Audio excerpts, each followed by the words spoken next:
को भी दबा दे ताकि हमारी वीडियो सबसे पहले। गीता अध्याय नंबर 15 के श्लोक नंबर 16 और 17 में 3 पुरुष बताए। पुरुष माने प्रभु स्वामी, एक सरपुरुष, एक अक्षर पुरुष। इनके विषय में बताया है 16वें श्लोक में 15वें अध्याय के में कि ये दोनों नासवान है और इनके अंतर्गत जितने भी प्राणी हैं इनके ब्रह्मांडों में वो भी नासवान है, ये भी नासवान है। लेकिन जीवात्मा तो किसी की भी नहीं मरती, वो तो विषय ही अलग है। अब सरपुरुष ये काल है, ब्रह्म है, इसका कितना क्षेत्र है, ये कितना स्वामी है, कितना भगवान है, कितना राम है, ये कितना व्यापक है। 21 ब्रह्मांड है इसके। ये केवल 21 ब्रह्मांड का प्रभु है, स्वामी है, मालिक है, राम है। इसको सरपुरुष कहा है। सर माने नासवान। और दूसरा जो प्रभु गीता अध्याय नंबर 15 के श्लोक नंबर 16 में बताया वो अक्षर पुरुष है। अक्षर का अर्थ होता है जो सर ना हो, अविनाशी, जिसका नाश ना हो। लेकिन ये कितना अविनाशी है, ये इसकी आयु बहुत लंबी है, इसलिए इसको भी अक्षर पुरुष कहा है। लेकिन वास्तव में ये अक्षर पुरुष नहीं है, अविनाशी नहीं है।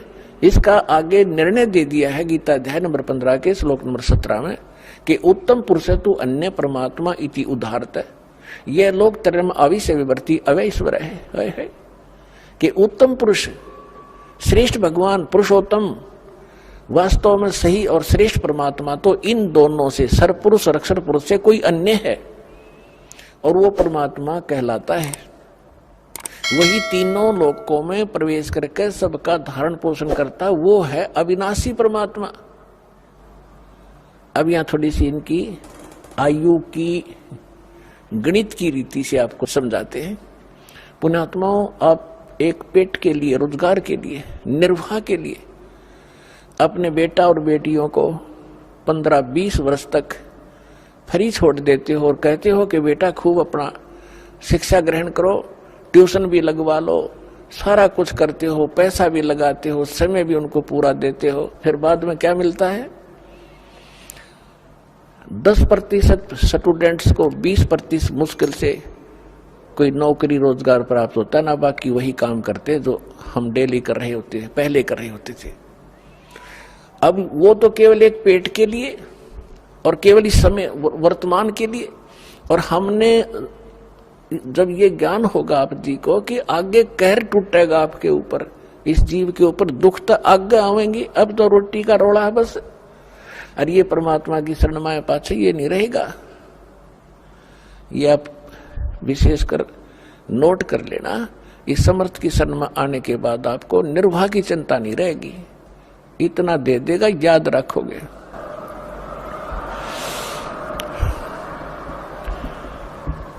इसके विषय में बताते हैं परमात्मा के समर्थ का शरणा गहो रंग होरी हो, भाई कदे न हो एकाज राम रंग होरी हो। समर्थ की शरण गहो और कभी कोई आपका आकाज यानी कोई भी आपत्ति, ऐसी दुर्घटना आपके ऊपर कभी नहीं होगी। और कोई संस्कार का दुख आवेगा तो परमात्मा ऐसे टाल देगा, आप सोच भी नहीं सकते। फिर क्या बताते हैं कि जो इस परमात्मा की शरण में आ जाते हैं, जो भक्त संत, वो फिर उनके लिए किसी चीज की कोई समस्या नहीं रहेगी। आप देखना, जिन भक्तों ने सच्चे दिल से ये भक्ति कर रखी है और जिनको 4, 5, 10 वर्ष हो गए हैं, दास को पता है उनकी उसमें क्या स्थिति थी और आज उनके कितने सुख दे रखे हैं। तो इसलिए इस परमात्मा की शरण में आने के बाद आपके भाग में ना होगा वो भी सुख देगा। ये समर्थ है। सतगुरु हाथ लेखनी सब बहिया। इस परमेश्वर के हाथ में कलम है और बही माने आपके मस्तक में लिखने वाला जो कागज है वो भी इसी के पास है। ये जो चाहे लिख देगा। तो इसलिए दास प्रार्थना ये करना चाह रहा था कि आपने इस आध्यात्मिक यूनिवर्सिटी में ज्यादा अटेंडेंस करनी चाहिए। और यहाँ से सीडी वगैरह ले जाके घर अपना बच्चों को दिखावे, रिश्तेदारों को सुनावे, और आप भी घनी अच्छी तरह सुने,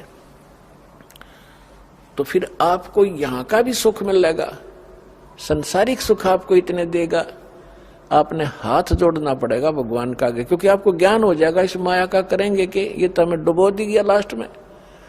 इस दास के साथ ये घटा हुआ सारा कुछ, तब दास कॉन्फिडेंट से आपसे कह रहा है। तो पुणात्मा इतनी माया प्रारंभ कर दी थी दाता ने देनी, हाथ जोड़ दिया, रोया बैठ के। दाता आप तो कह रहे तो दुश्मन है, और ये फिर देने लगे आप, तो बाद में इस नौकरी को त्यागना पड़ा परमात्मा के प्रचार के लिए। तो कहने का भाव ये है कि जिस वस्तु के लिए आप भटक रहे हो, एक रोजगार, रोटी और छोटे मोटे दुख आप पर आए हुए हैं, ये तो छू मंत्र कर देगा आपके, पर करेगा जब जब आपकी सीधी नीयत हो जाएगी। अब तो आपको आदत पड़ रही है, कहीं चले झाड़ा लवाया हूं, बस दुख हो रहा है, महाराज जी कुछ बता दे, हम उसका कर दर दिया, वो अपना राजी, हम अपना राजी। दास ऐसा नहीं चाहता और ना ऐसा करेगा, आपको सुख देंगे लेकिन आपकी यहाँ अटेंडेंस लगवाएंगे ताकि आपको ज्ञान से परिपूर्ण करें, ताकि फिर आपके तो एक सुख हो गया, मान लिया आप चले गए, अगर 20 और होंगे आपके ऊपर, अगर यहां से टल गए तो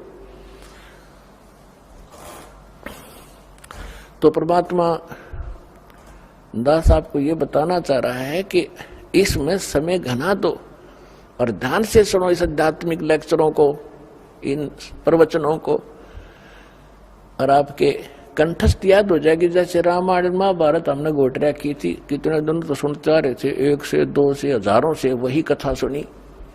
तो अब ये सत्य कथा सुनोगे, ये बच्चे बच्चे तक पहुंच जाएगी, और फिर एक रस हो जाएंगे, कोई डगमग करनिया नहीं रहेगा, बीच में अटपट करनिया।